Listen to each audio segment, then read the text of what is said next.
Hey guys, I'm gonna just show you how to change some front brake pads on a 2007 Mazda 3. So I'm by no means a mechanic or anything. I just enjoy doing my own stuff, save a little money, and kind of learn something along the way. So yeah, we'll get started.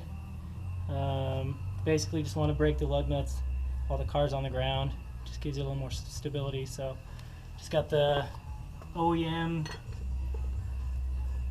part here, that lug wrench that you can loosen it with, but anything will do.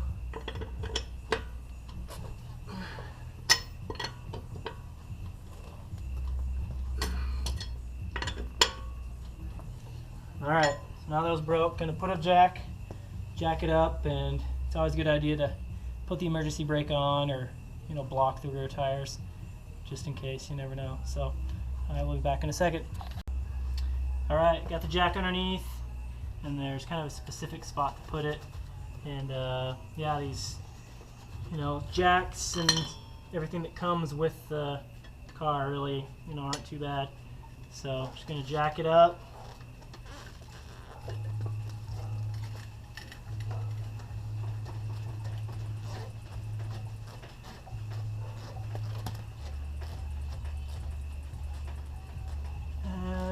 About good.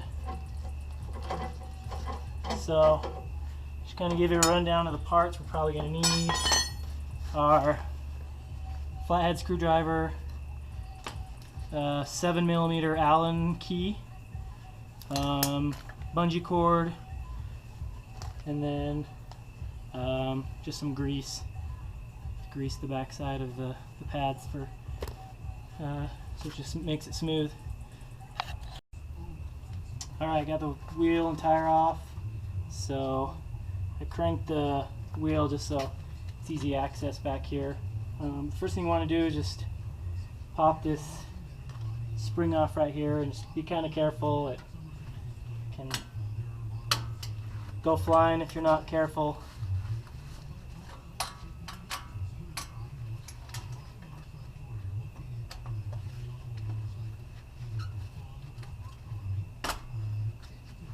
So just pops right off. And then I'm going to show you in the back here. You want to get your flathead screwdriver, and back in the back right here there's a cap for just dust and stuff. So I'm just pry it in there and take that one out. And then there's one right there also. So we'll take both of those out, and I'll just be back in a second. Alright, so this is where you're going to need your 7mm Allen key. So there's just 2 bolts right in there. Pretty easy to get to.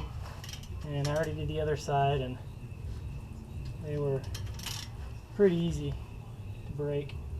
Okay, there's the top one.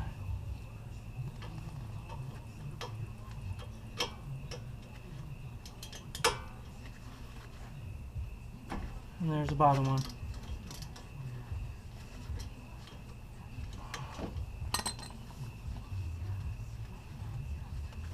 So I'm just going to take all these all the way out, and I'll just be back in 1 second.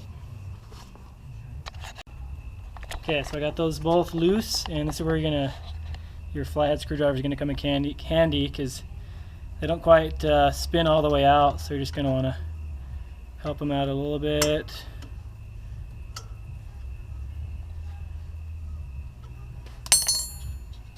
So there's one, and on the 2007, I'm not sure about other years, but they're the same length, so it doesn't matter too much if you get it mixed up. So we're going to grease this part right here.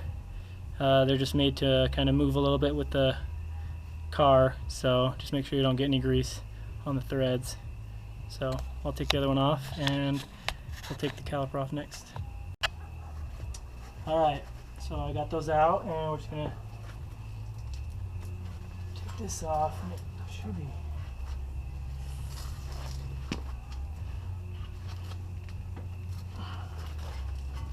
fairly easy to get off.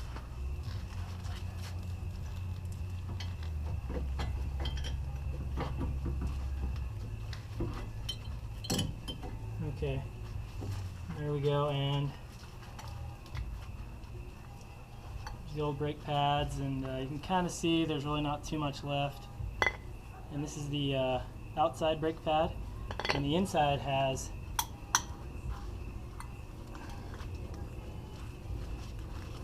these kind of inner clips that help it to stay in there. So, and then I got this bungee here, and I'm just going to kind of loop it through and attach it back to the strut. We just don't want to, you know, put all the weight on the brake line.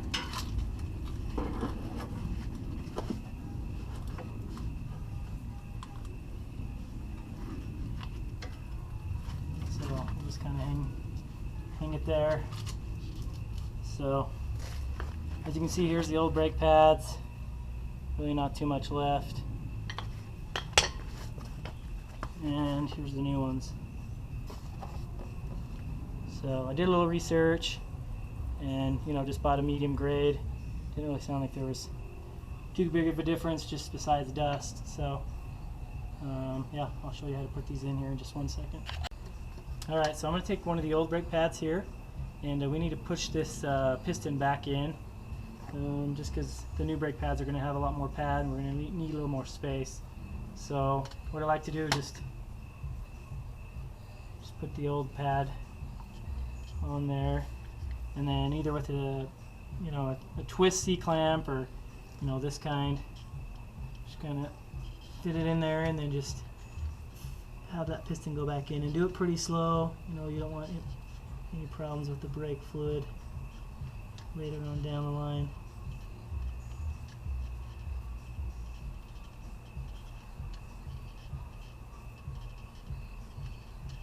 It's always a good idea too, once you get the actual pads installed, to, you know, start the car and pump the brakes a few times, and kind of just take it easy on your first little drive.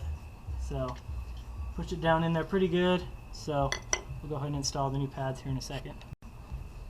Alright, so I'm going to do this pad first with the spring back in it. Takes a kind of, you know, a little bit of work to get it popped in there.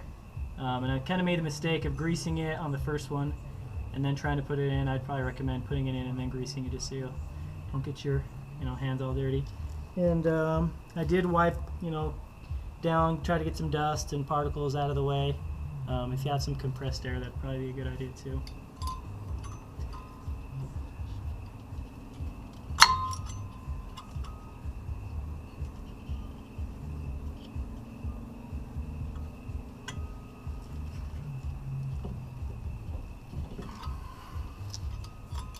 These will take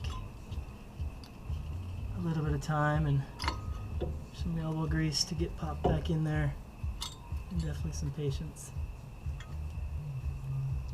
There we go. So I tried kind of using the C-clamp first time to get popped in there, but it just didn't work. But that worked pretty good. That one a little bit faster than the first one. So, and then we're just going to get the other pad and grease the back side here. And then these arms, just because, you know, with it moving back and forth, you just kind of want a smooth action, you know, back and forth. So grease those arms, maybe grease a little bit in here too, and we should be good to go. Alright, so we're going to slide the new pads back in, and should be set. So I use this brake lubricant stuff.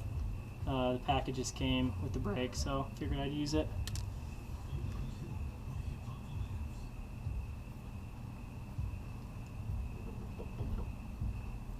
Takes a little bit of finessing. You're just going to want to get it in there at the same time.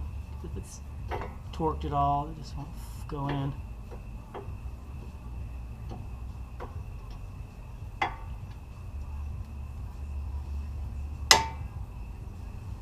Alright, looks good. Got a nice fit right here, so that one should be good. Now let's try this one. And hopefully I got that piston in far enough. If not, we'll have to redo it.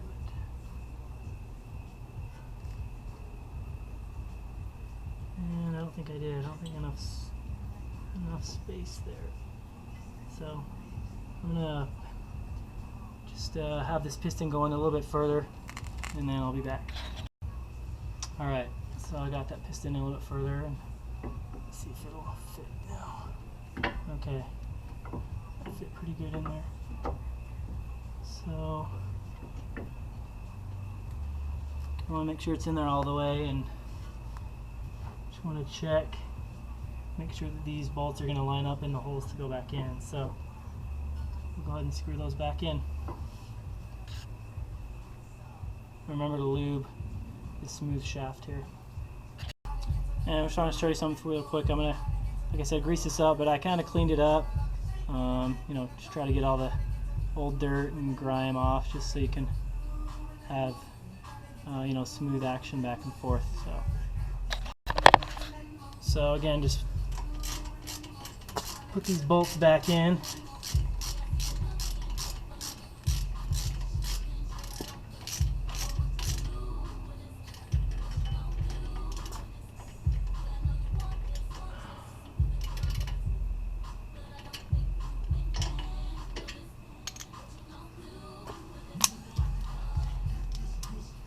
Sorry if the lighting's not too great, but I'll just here you can get this bottom one back in.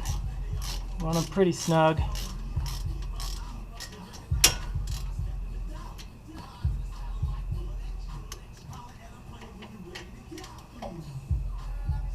Alright.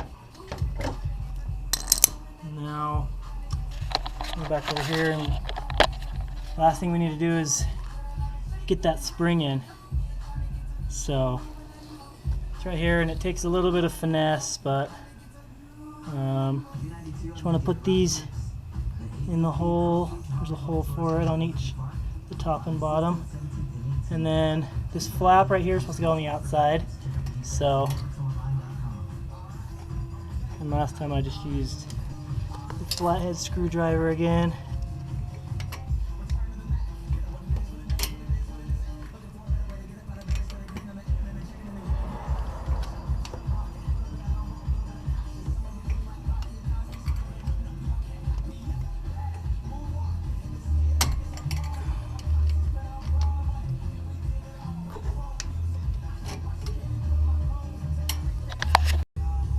Alright, as you can see, I got it back in. Definitely took a little more work than the first one, but I did get it in. And I used a flathead screwdriver, but I don't know what it's called. If you have one of those flathead screwdrivers with kind of a notch in there, probably a lot easier to grab that and put it back in the hole. So we're good there. Don't forget your dust cap in the back, both of them, top and bottom.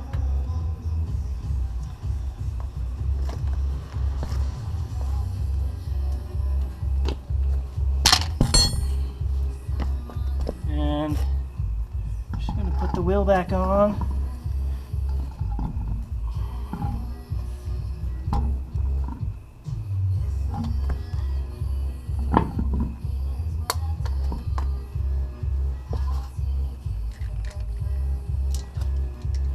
So, I mean, that's pretty much it. Just put the lug nuts back on, tighten them down to specifications for pounds of torque, and you should be good. Like I said, you know, pump the brakes, start the car, and maybe just go on a, you know, easy stroll around your neighborhood just to make sure everything's working okay. So hopefully I helped you out. Like I said, I'm no professional mechanic, but you know, it's nice to do stuff yourself sometimes. Thanks.